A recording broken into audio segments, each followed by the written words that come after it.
Hello everyone, welcome you all. आज का हमारा एमएससी का टॉपिक है रुथेनियम टेट्राऑक्साइड। आज के इस वीडियो लेक्चर में हम डिस्कस करने वाले हैं रुथेनियम टेट्राऑक्साइड के बारे में। तो हम बात कर रहे थे एमएससी के अंदर ऑक्सीडेशन यूनिट की, और हमारे एमएससी सिलेबस के अकॉर्डिंग ऑक्सीडेशन यूनिट के अंदर हमें डिफरेंट फंक्शन ग्रुप दे रखे थे जिनके ऑक्सीडेशन के बारे में हमें डिस्कस करना था। तो हमने डिफरेंट फंक्शन ग्रुप की जो ऑक्सीडेशन है उन्हें कंप्लीट कर लिया है। अब इसके बाद में हमारे पास 3 ऑक्सीडाइजिंग एजेंट आते हैं जिसके बारे में हमें डिस्कस करना है। तो इसी में हमारा जो फर्स्ट ऑक्सीडाइजिंग एजेंट है वो है रुथेनियम टेट्राऑक्साइड। तो आज के इस वीडियो लेक्चर में हम डिस्कस करने वाले हैं रुथेनियम टेट्राऑक्साइड के बारे में और जानेंगे कि रुथेनियम टेट्राऑक्साइड क्या होता है, कौन सी प्रॉपर्टी शो करता है और किस तरीके से ये कंपाउंड का ऑक्सीडेशन करता है। तो यहाँ पर हमें इससे रिलेटेड डिफरेंट पॉइंट्स देखने को मिल रहे हैं जिन्हें हम वन बाय वन करके डिस्कस करेंगे और जानेंगे रुथेनियम टेट्राऑक्साइड के बारे में। तो यहाँ पर आता है हमारा फर्स्ट पॉइंट बोलता है कि जो रुथेनियम टेट्राऑक्साइड होता है वो एक इनऑर्गेनिक सॉलिड है जिसका कलर येलो होता है। नेचर की अगर हम बात करें तो ये वोलेटाइल होता है, हाईली रिएक्टिव होता है और टॉक्सिक होता है नेचर के अंदर।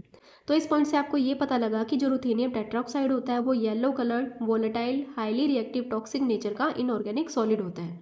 अब इसके बाद में आता है हमारा नेक्स्ट पॉइंट बात करता है वेरियस फॉर्म को लेकर। तो यहाँ पर आपको ये जो ऑक्सीडाइजिंग एजेंट है इसकी आपको डिफरेंट फॉर्म देखने को मिलेगी जिसका यूज़ हम कर सकते हैं एज अ ऑक्सीडाइजिंग एजेंट, जिसमें आपको रुथेनियम टेट्राऑक्साइड देखने को मिलेगा। साथ में इसकी आपको हाइड्रेटेड फॉर्म भी देखने को मिलेगी और यहाँ पर आपको सोडियम पर आयोडेट के साथ में भी इसकी कुछ हाइड्रेटेड फॉर्म देखने को मिलती है। तो ये यहाँ पर आपको वेरियस फॉर्म देखने को मिलेगी इस ऑक्सीडाइजिंग एजेंट की जो कि यूज़ की जाती है। फिर इसके बाद में आता है नेक्स्ट पॉइंट। अगला पॉइंट बात करता है कि जो रुथेनियम टेट्राऑक्साइड होता है ये एक स्ट्रॉन्ग ऑक्सीडाइजिंग एजेंट है जो कि ऑक्सीडाइज कर सकता है किसी भी हाइड्रोकार्बन को, जैसे कि ओलिफिन, बेंजीन एक्सेट्रा। तो ये क्या करेगा, जो अल्कोहल है उसे कन्वर्ट करेगा कार्बोक्सिलिक एसिड या फिर कीटोन्स के अंदर। और साथ में आपको देखने को मिलेगा ये जो रुथेनियम टेट्राऑक्साइड है ये कार्बन डबल बॉन्ड कार्बन को भी क्लीव कर सकता है। तो ये कुछ प्रॉपर्टीज है रुथेनियम टेट्राऑक्साइड जैसे स्ट्रॉन्ग ऑक्सीडाइजिंग एजेंट की। फिर इसके बाद में बात आती है इसकी रिएक्शन कंडीशन को लेकर। तो यहाँ पर बोला गया है कि जब हम रुथेनियम टेट्राऑक्साइड को लेकर ऑक्सीडेशन करवाते हैं तो वो जनरली आपको देखने को मिलती है कार्बन टेट्राक्लोराइड और मिथाइल साइनाइड सॉल्यूशन की प्रेजेंस में। तो ये आपको कुछ कंपाउंड देखने को मिलते हैं सॉल्यूशन के अंदर जब हमें ऑक्सीडेशन करवाना हो रुथेनियम टेट्राऑक्साइड से। अब इसके बाद में आता है हमारा नेक्स्ट पॉइंट बात करता है इसकी कॉस्ट को लेकर। तो यहाँ पर बोला गया है कि जो रुथेनियम टेट्राऑक्साइड होता है वो काफ़ी कॉस्टली होता है। तो इसलिए हम क्या कर सकते हैं, हमारी कन्वीनियंट के लिए इसे कैटालिटिक अमाउंट में यूज़ करते हैं।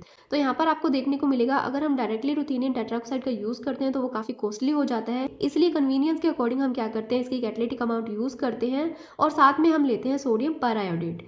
तो जब हम रुथेनियम टेट्राऑक्साइड की कैटालिटिक अमाउंट का यूज़ करते हैं तो हमें वहाँ पर सोडियम परआयोडेट लेना पड़ेगा।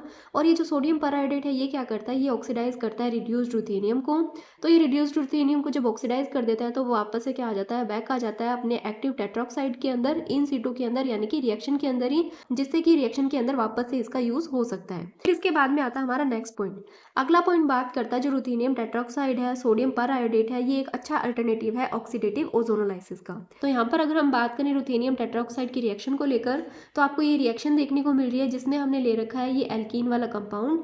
अब इसको हमने ट्रीट किया है रुथेनियम टेट्राऑक्साइड के साथ में, और आपको पता है ये जो रुथेनियम टेट्राऑक्साइड है जब हम इसे लेते हैं सोडियम परआयोडेट के साथ में तो यहाँ पर इसकी कैटालिटिक अमाउंट यूज होती है। और इसी के साथ में हम यहाँ पर ले रहे हैं कार्बन टेट्राक्लोराइड और मिथाइल साइनाइड। यहाँ पर जो टेम्परेचर रखा जाता है वो है 25 डिग्री सेल्सियस। तो यहाँ पर ये जो कंपाउंड है इसके अंदर आपको कार्बन डबल बॉन्ड कार्बन का क्लीवेज देखने को मिलता है और इस कंपाउंड का ऑक्सीडेशन होता है जिसके बाद में फॉर्मेशन होगा कीटोन और कार्बोक्सिलिक एसिड का। तो ये थी रिएक्शन हमारे रुथेनियम टेट्राऑक्साइड को लेकर। अब यहाँ पर हमारा जो नेक्स्ट पॉइंट है वो कहता है कि जो अल्कोहल है इसे भी हम ऑक्सीडाइज कर सकते हैं इस रिएजेंट से। तो यहाँ पर आपको देखने को मिलेगा जब हम प्राइमरी अल्कोहल का ऑक्सीडेशन करते हैं रुथेनियम टेट्राऑक्साइड के साथ में तो वहाँ पर फॉर्मेशन होता है कार्बोक्सिलिक एसिड का।